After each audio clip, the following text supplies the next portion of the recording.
Should you buy the 2024 iMac, Mac Mini, or MacBook Pro? Powered by the new family of M4 chips, these computers are all incredibly powerful. But whether or not it's time to upgrade depends on which models you already have. So let me help you decide.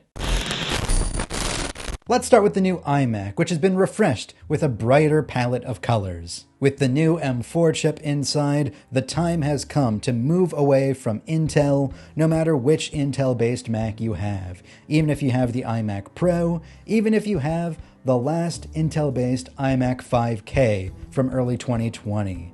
The new iMac with M4 will treat you right. It's up to 6 times faster than the best-selling Intel-based model. However, there's one small asterisk in that the new iMac only comes in one 24-inch size. If you previously had a 27-inch iMac and you want the most screen space for productivity, you might actually be better served by the new Mac Mini paired with a studio display. The Studio display has the exact same display panel that you're used to on the 27-inch iMac. And the Mac Mini can actually be optioned out with better specs than the iMac comes in. Now, if you already have an M1 iMac, you're already aboard the Apple Silicon train. The jump to the M4 model will have a noticeable increase in performance if you use your iMac for daily productivity tasks, especially if you optioned it out with higher storage and memory options than were available on the M1 model.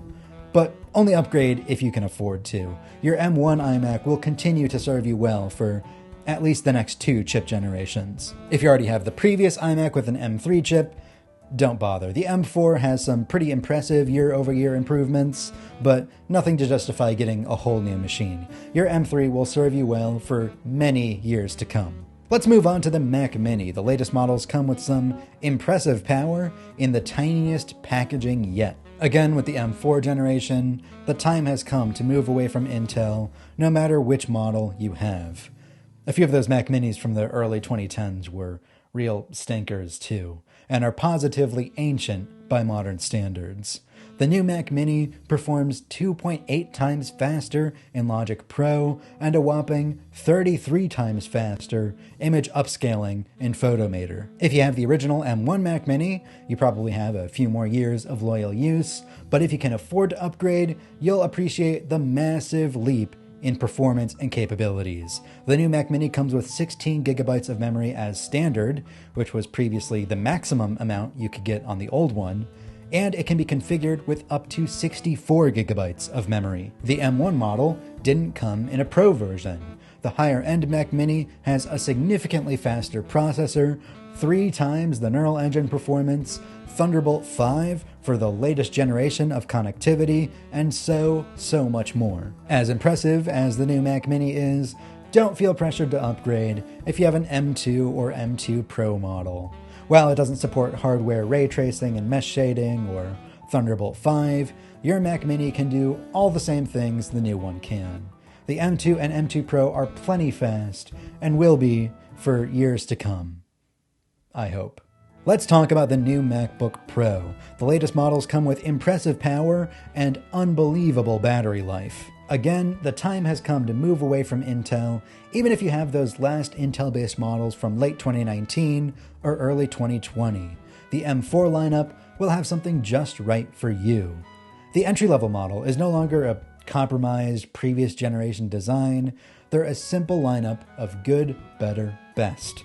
Even the base model is up to 7 times faster at processing images in Affinity Photo than the last Core i7-based MacBook Pro. Even if you're already on M1, big leaps have been made in the last few years of Apple Silicon. If you use your MacBook Pro for daily work in a high-performance field like video editing, 3D modeling, audio mixing, you'll appreciate the extra power of the M4. The base model now supports 2 external high-resolution displays and comes with an additional Thunderbolt port. Compared to M1 at rendering 3D graphics, it's up to 3.4 times faster. The Pro and Max models now support Thunderbolt 5 for the next generation of connectivity with external displays and storage.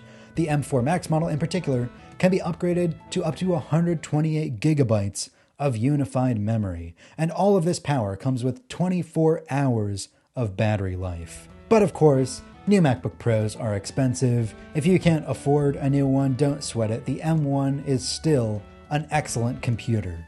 And not everybody's day job involves cutting together 4K 120 ProRes video in Final Cut Pro. If you're on an M2 or M3 MacBook Pro, don't worry. These new M4 models look very impressive, but it's not worth buying a whole new machine over quite yet.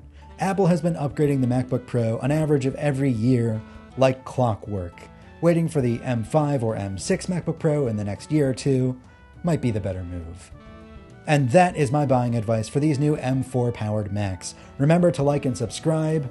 I'm Griffin Jones with Cult of Mac.